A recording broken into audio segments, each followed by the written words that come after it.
नमस्कार, मी प्रवीण पवार, पोलीस आयुक्त छत्रपती संभाजीनगर।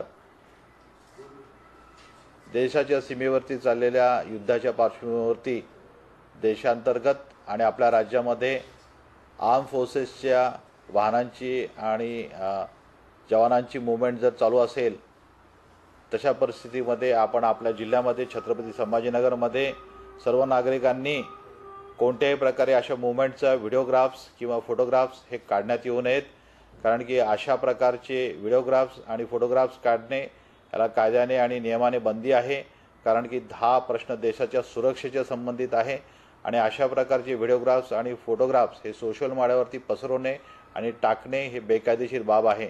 याबाबत आपण देशाच्या सुरक्षेला प्राधान्य देऊन आणि महत्त्व देऊन अशा प्रकारे सहकार्य आपण पोलीस प्रशासनाला आणि जिल्हा प्रशासनाला कराल, याबद्दल मी आपल्या सर्वांना विनंती करतो। धन्यवाद। नमस्कार, मी डॉक्टर विनय कुमार राठोड, पोलीस अधीक्षक छत्रपती संभाजीनगर। आपण सर्व जाणतच आहात की आपला परिसर अतिशय शांतता व नॉर्मल परिस्थितीमध्ये आहे, परंतु आता ज्या परिस्थितीमध्ये काही ठिकाणी असे निदर्शनास आलेले आहे की काही लोक जुने व्हिडिओज सोशल मीडियावर असलेले त्यांना पुन्हा रिसर्क्युलेट करून वॉरच्या संदर्भाने किंवा सध्या चालू असलेल्या परिस्थितीच्या संदर्भाने चुकीचे मेसेज पाठवण्याचा प्रयत्न करत आहेत। मी आपल्या माध्यमाने सर्वांना विनंती करत आहे की असा कोणताही व्हिडिओ किंवा क्लिप, ऑडिओ किंवा व्हिडिओ चुकीच्या पद्धतीने सर्क्युलेट करून लोकांमध्ये गैरसमज पसरवण्याचे प्रयत्न करू नये, अन्यथा आपल्यावर अतिशय कडक कारवाई करण्यात येईल।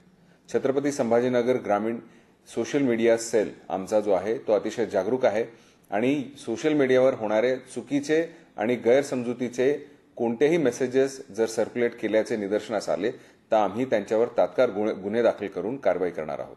त्यामुळे पुन्हा मी आपल्याला विनंती करेन की अशा कोणताही प्रयत्न आपण करू नये। त्याचबरोबर या दरम्यान आर्मीचे व्हेक्युलर मूव्हमेंट्स सुद्धा होण्याची शक्यता आहे। मी आपल्याला विनंती करू इच्छितो की या मूव्हमेंटच्या दरम्यान आपल्याला त्यांना ग्रीन कॉरिडॉर करून देणे हे आपल्या सर्वांचं कर्तव्य आहे। त्या अनुषंगाने त्यांचा रस्ता क्लिअर ठेवणे, त्याचबरोबर या दरम्यान कसल्याही प्रकारची व्हिडिओ शूटिंग करून त्याला सोशल मीडियावर शेअर करणे हे एक दंडात्मक कार्यवाही म्हणून गणली जाईल व त्यांच्यावर गुन्हा दाखल सुद्धा करण्याची प्रक्रिया होऊ शकते। त्यामुळे असले कोणतेही कृत्य आपण करू नये, मी आपल्याला विनंती करतो। जय हिंद।